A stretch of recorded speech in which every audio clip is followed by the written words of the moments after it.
Le thème d'Alicia aujourd'hui, c'est la passementerie. La passementerie, oui, je me suis intéressée aux bijoux. Quelle femme ne porte pas des bijoux? Quelle femme n'a pas porté au moins un bijou une fois dans sa vie? Et je vous emmène à 30 km d'ici, de Brantôme, en direction d'un petit hameau de 430 habitants qui s'appelle Varennes. Et c'est là-bas que j'ai fait la découverte, la rencontre d'un charmant monsieur qui s'appelle Patrice Cantalejo, qui est un artisan au savoir-faire absolument exceptionnel et unique au monde, puisqu'il faut plusieurs années pour fabriquer ses bijoux. Donc il tisse les bijoux à la main, et c'est un savoir-faire qui n'est à ce jour pas encore enseigné à l'école. C'est vous dire si c'est exceptionnel, et je vous l'en dis pas plus, je vous laisse découvrir le reste du reportage en images. À l'entrée du village de Varennes, tout n'est encore que silence et tranquillité. Une douce berceuse qui amène le visiteur à l'intérieur de ce hameau d'à peine 430 habitants. Et parmi eux, il y en a un qui a sa propre mélodie. Dans l'atelier, j'écoute pas de la radio, j'écoute pas de la musique. C'est un petit côté monastique que moi j'aime bien, mais voilà, il faut être dans cette musicalité, dans ce rythme.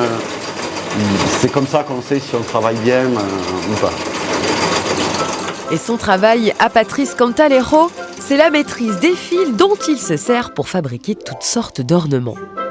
Un art que l'on appelle la passementerie. En France, ceux qui pratiquent ce savoir-faire minutieux se comptent sur les doigts de la main. Patrice doit donc préparer lui-même ses bobines de fil. C'est la première étape, le dévidage. Une mécanique qui se déroule automatiquement, mais l'artisan n'est jamais loin pour surveiller. Il faut toujours être vigilant puisque c'est très très fragile, hein, le fil est très très fin. Donc le moindre accroc peut faire en sorte que ça casse. À l'arrière de son atelier, c'est là que Patrice entrepose son trésor. Sa matière première déclinée sur une quarantaine de coloris. Chaque année, il utilise pas moins de 3 kilos de fil d'or et le double pour la soie. C'est essentiellement les matières nobles que je travaille et puis de préférence des matières naturelles. J'utilise aussi du cuir, du lin, du chanvre, de la laine, de la soie. J'essaye d'éviter tout ce qui est matériaux synthétiques.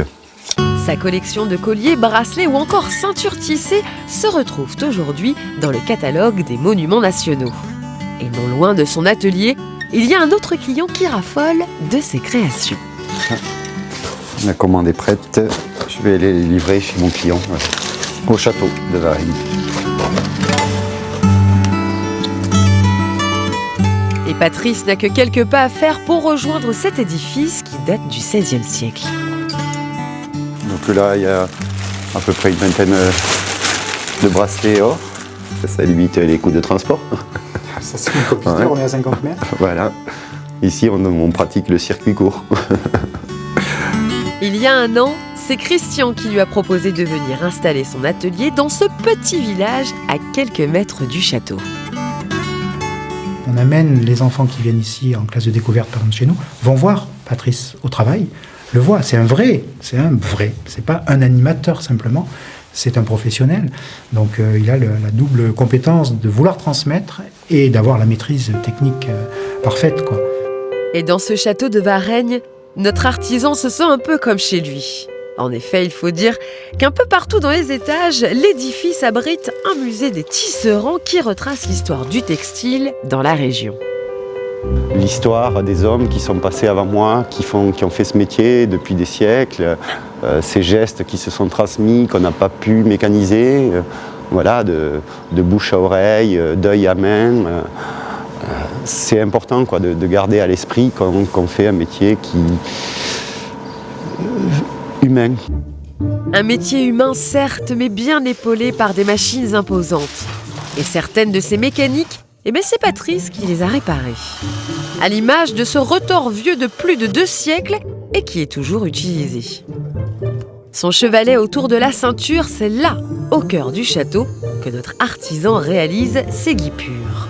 Des fils d'un plus gros diamètre et donc plus solides qu'il obtient en jouant sur la tension. Et le fil de couverture s'enroule naturellement.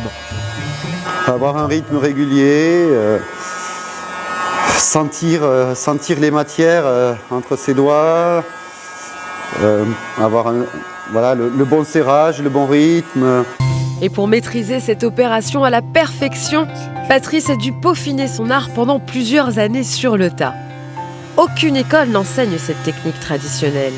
De retour dans son atelier, à la manière d'un pianiste, Patrice peut maintenant composer sa partition de fil sur son métier à tisser.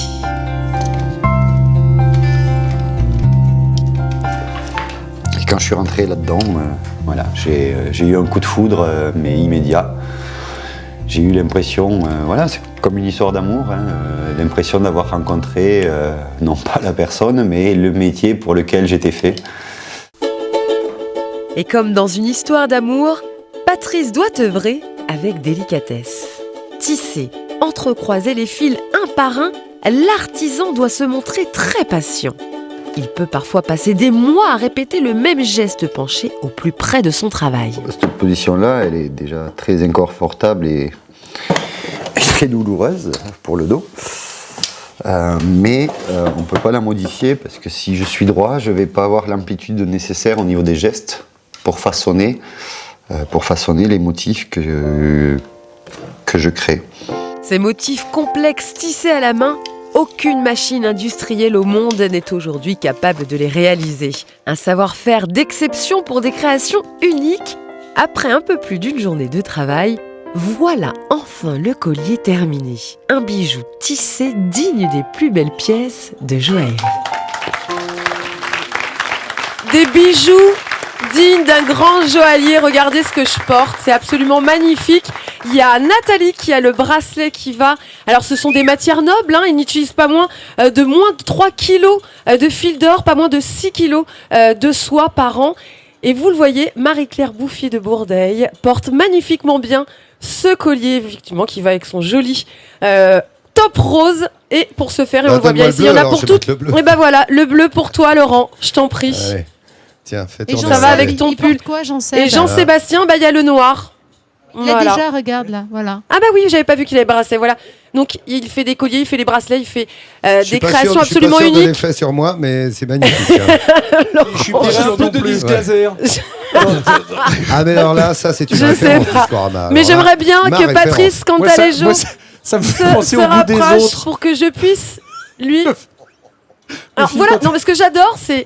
l'effet que ça fait, l'effet des bijoux sur les hommes. Hein, on ne les contrôle plus, il se passe rien, c'est génial. Bon, bah. Alors Patrice, je suis heureuse de vous remettre ce talent Midi en France pour ce savoir-faire unique au monde. On peut l'applaudir bien fort. Et puis, bien évidemment, je garde le bijou. Ah bien sûr. C'est la réponse. Oui, c'est ça. Oh bah dis donc, mais alors là vraiment trop sympa. Sympa Midi en France. Tiens, bah là, moi je vais garder ma laisse aussi. Hop là, je me la mets sur l'épaule. Et voilà, ça c'est fait, youpi. Merci, bravo Alicia et bravo monsieur. C'est largement mérité, bravo pour votre talent. Toujours à la découverte des artisans dans Midi en France. L'excellence à la française. Et là, vous l'avez compris avec la passementerie.